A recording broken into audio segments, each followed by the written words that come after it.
Mike, we're going to talk about the passing of Joe Paterno. First of all, it started to come out Saturday night that he took in a turn for the worse with his condition, with his cancer and some other complications. And we need to talk a little bit about the insane rush to get the story first. I think in some cases it's better to be second and correct than first and wrong. Well, I mean, of course, and what just from the standpoint of a journalist, what satisfaction is there in being the first one to declare Joe Paterno dead? It's not like it's Watergate. It's not like there's reporting involved. There's a scoop involved here. I mean, we all understood, I think, that he was dying. What difference does it make if I had it at 9:30 and this guy had it at 9:40? Who cares? What does it have to do with anything? Incredible, and it was our profession at its worst, without question. It was a student publication that did it, and then CBS was the one that I have a problem with. CBS.com, who had the online services like Yahoo and CBS had gained some credibility because they broke some bigger stories like the Ohio State tattoos and whatever. Yeah. So you gave them some credibility, and yet they took it from a student publication, had no source to it, and then when the family came out and said it's not true. The other aspect of this is the whole social media in general. They're tweeting back and forth. The two of the sons, Scott and Jay, say, "Oh no, yeah, it was amazing." I was covering a basketball game, and I was following this on Twitter, and it was sort of amazing in a absurd way. The way people were sort of jockeying for position to call this thing on Twitter. It's like, good God, what's going wrong here? Okay, some of the reactions that you've been reading and hearing on the talk shows to the passing of Joe Paterno. Well, it's a variety of things, and one of the things that I don't think we'll speculate endlessly on and probably never get to the bottom to is how much of a role he had in this in the tolerating of this Sandusky situation and Jerry Sandusky's presence at Penn State and what that does to his legacy. And of course, there are people that are very, very passionate on both sides of that debate.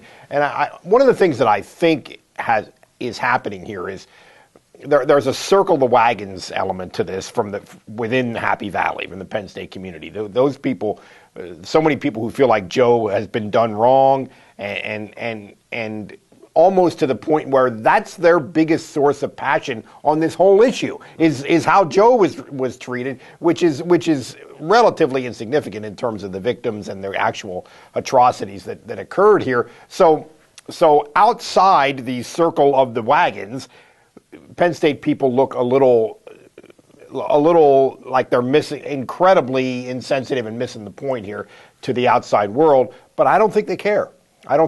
This is our family. We're protecting ours. People questioning why the governor wanted flags at half-mast, and if you look back on the reason for half-mast for flags, is if somebody in your state does something of relevance, and obviously Joe Paterno has touched a lot of lives. No question. And I think that the people, the accused victims here, have been given a lot of respect too, and we don't want to take away from that. But Joe did a lot as well, and I think you can't.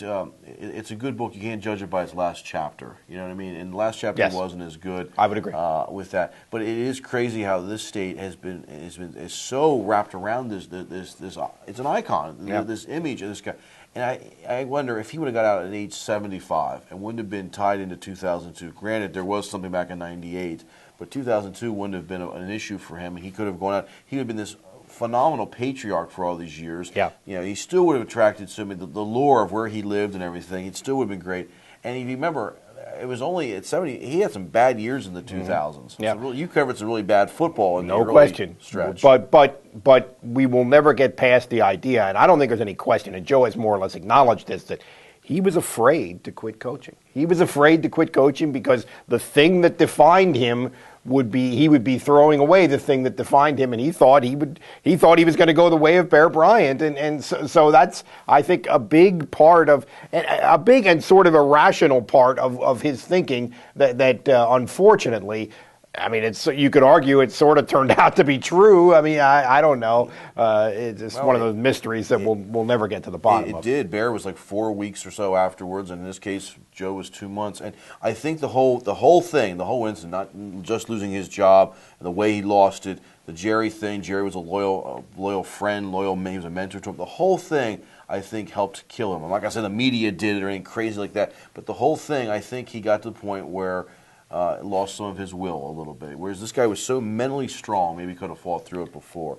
How does this balance out the things in his life, though? How will you look back on Joe? You've covered him many years now as a beat writer for Penn State football. I'm certainly going to miss covering him. I thought he was a fascinating guy and a lot of fun. Just the whole his influence on the program was something that you covered in addition to covering the actual human being. It's astounding to me how many people who played for him say, nobody has had a greater influence on my life than me. Nobody. Not he was one of the guys who, or he was a real influence. He was the biggest influence on my life. That you can't ignore that.